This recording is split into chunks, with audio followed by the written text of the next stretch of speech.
Hi everyone, following on from my video I did yesterday about Boris Johnson lying and the Novichok Skripal poisoning Russia case falling apart around the government's ears, they've been courting another lie again today. We'll get to that in a bit, but first I want to talk about Craig Murray.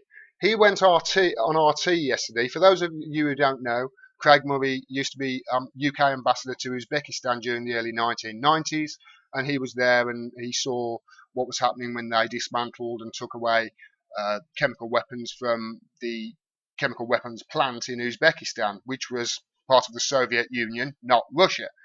And he went on RT and brought up a couple of really, really good points that I want to talk about and dissect. Here's the first clip. Take a look.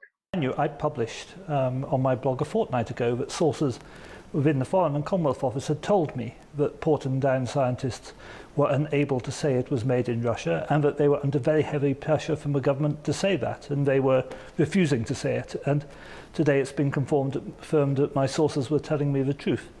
Okay, again, Craig, if not for the first time, he's absolutely correct. On the 16th of March in his blog, he wrote, "I have now received confirmation from a well-placed FCO source that Porton Down scientists are not able to identify the nerve agent as being of Russian manufacture and have been resentful of the pressure being placed upon them to do so.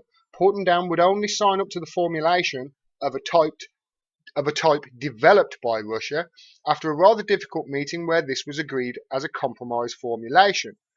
Now the FCO responded, the FCO is the Foreign and Commonwealth Office, and they responded with, "We have no idea what Mr. Murray is referring to. The Prime Minister told MPs on Monday that world-leading experts at Porton Down had positively identified this chemical agent. It is clear that it is a military-grade nerve agent of a type developed by Russia. None of that is any doubt." Well, I think a lot of that is in doubt right now, but then that was reported 2 days later on the 18th of March. So we're now on the 4th of April. So when this came out on the 16th of March on the internet, it was big news. I covered it. Loads of independent journalists covered it.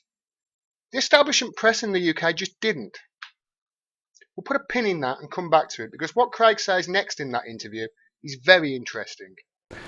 What we've seen today is news management, because the government had to get over the hurdle that the Organisation for the Prohibition of Chemical Weapons would shortly be telling people that there is no evidence this came from Russia. And obviously the government decided, from the point of view of damage limitation, that it was best that Porton Down came out and said that first, and so that they could try to manage the news story. And we'll see very careful news management over the next day or two. It's also very, very interesting. If you watch the interview, the sentence where he says it would probably need a state to make it is tacked on at the end, and it's very discontinuous from the rest of the interview. And if you look closely, you'll see that not only has the shot changed, the camera and tripod have actually been moved. So I strongly suspect that the government handlers, who would definitely have been in that room watching him, were unhappy with his interview, wanted something that implicated Russia a bit more, so they added on a bit at the end after it all finished and the camera had been moved, saying it was probably a state actor. Now, many people in my comments section yesterday on the video I did commented on how wooden the guy's performance was and how he was answering questions very, very carefully. And Craig is saying there that it was all stage managed by the government to get ahead of the fact that these are the findings that the OPCW are going to conclude when they finish their investigation. And he's also saying, and I can't quite believe this, but he's also saying that they've actually spliced something in that interview so an extra bit can be tacked on the end of one of his answers to make the government's case even better. So I went back to the interview and had a look. Here it is. But you have not been able to establish at Porton Down that this was made in Russia. As I said, it's our job to provide, the scientific evidence that identifies what the particular nerve agent is.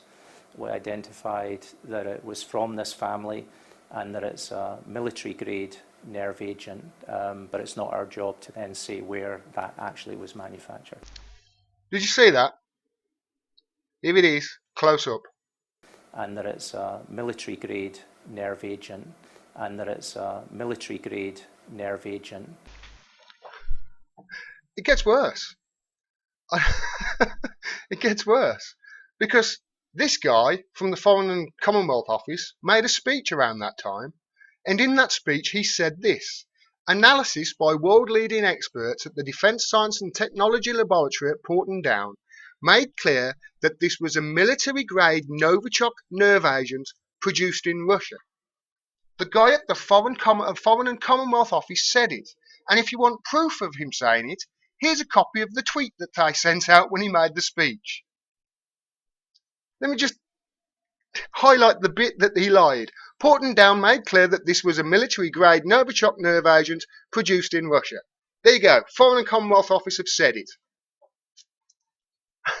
So if you think about this, not only has the government basically misled the whole country and caused diplomats all over the world to be expelled from countries, over 200 of them now at the last count. Not only have we ramped up a Cold War with Russia almost as a result of this misinformation. Not only has Boris Johnson been caught in a flat-out lie. Not only have the Foreign and Commonwealth Office been caught in a flat-out lie. But now the government are trying to get ahead of the fact that that lie is going to be exposed shortly by the OPCW, and stage manage an interview with the main man at Porton Down. Weren't happy with something he said there, so I've asked them to record him saying something else and spliced it together, as I've just proven. And that it's a military grade nerve agent. So you would think, with all this happening, that the media and the press in this country would be all over it like flies around dog crap. You would think that they would be like vultures picking at a rotting corpse right now. Well, let's take a look at what they've said. Okay, so here's the Daily Express. Nothing on there about Princess Diana, that's unusual. But also nothing about the revelations that have happened in the last 24 hours about a potential Cold War being caused by lies. The Sun. No, nothing on there. Prince Philip's on there. The girl who died. Something about Adele. Wonderful. Metro. Teenagers die in shootings. No, nothing on there either. Oh, actually, go back to that Metro. No, nothing on there. Daily Mirror. Queen's fears as Philip 96 to have an operation. Is Corrie's evil? No. Terror Cops? No, nothing on there. Daily Mail. Now, the Daily Mail do have a bit about it on the left-hand side there. Number 10 hits back after lab days. But you can see what the majority of that newspaper is actually talking about there. How low can you go, Mr. Corbyn? Because he had the gall to celebrate Passover with some Jewish people. He gets attacked for anti-Semitism. Spends some time with some Jewish people and their response is, no, that's the wrong type of Jewish people. Oh, the Times. May battles to preserve alliance against Russia. Okay, so the Times have mentioned it. So the Daily Mail have mentioned it in a way to mention something about Jeremy Corbyn to take the attention away from it. The Times have mentioned it. They also mentioned something about Corbyn defends a far-left group Passover satire there as well.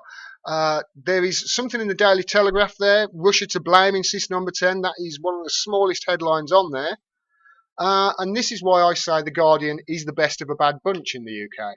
Don't get me wrong, I'm no fan of The Guardian, but they are pretty much the best newspaper that we've got over here. I would say them and The Independent. UK chemical experts. So they've gone with the title. And that's what's in the news. It should be all over the place. This is absolutely massive. This has got global consequences. And they are barely covering it as little as they possibly can. And I read the BBC website on this earlier. They are pretty much, they might as well just take the statement from the UK government and just print it as is. They may as well just do that. That's the way they're reporting. There's no analysis of it really at all. Certainly no unbiased analysis. Now, Jimmy Dore says something in America. I'm a big fan of Jimmy Dore. If you don't watch his show, have a search for it on YouTube. He's excellent. And he says this about the press in America. He says the media and the press corps in America used to be the watchdogs of the establishment. They used to keep the government in check. But as capitalism has grown and people have bought out news agencies, and an ever decreasing amount of people own and operate the vast majority of the media over there. 6 corporations own 90% of the media in America. As that has happened, and these people at the top have got vested interests in the government and what happens within the government, he has said that not only have the press changed from being the watchdogs of the establishment to the guard dogs of the establishment and protect what the government are doing instead of reporting on it, but whenever somebody steps out of line, like Bernie Sanders or Jeremy Corbyn, and is a threat to that establishment, they become the attack dogs. And we can see exactly how that has transpired over here in the UK with the way they have been treating Jeremy Corbyn, and he's going to be the subject of my next video, because the way he has been treated throughout all of this, before and after it has happened, is quite simply appalling. We have to fight back against the press in this country. We have to have a working press. It is absolutely imperative for us to have an independent media, for democracy to survive and thrive, and without the corruption, and expose the corruption that happens and expose the lies. Because otherwise, the government just gets away with doing exactly what they've been doing, not just in the UK, but in the US as well, painting Trump out to be some Putin puppet, which he's just not. We need to fight back, and the way you fight back is you support independent media. And I'm sorry if I keep going on about it, but I really have to. I've got no choice. I don't make any outside money from this other than my patrons and my book sales, and that is not a lot. I'm barely surviving. So for me to be able to continue doing this, I need your help. And I hate having to ask. But if just a fifth of the people who subscribe to my channel were to invest $1 or $2 a month in me, I would be able to do this. I would be able to pay the bills, and I wouldn't have to worry about the financial side of things. And maybe I would be able to get a new microphone so people wouldn't complain about the audio on my on my channel as much. Maybe I'd be able to get a new webcam instead of recording it on my camera, which I'm doing at the moment. So please, I need your help. Thanks very much for watching. Next video is going to be about Jeremy Corbyn. I'll try and get that finished tonight. Until next time, peace and take care.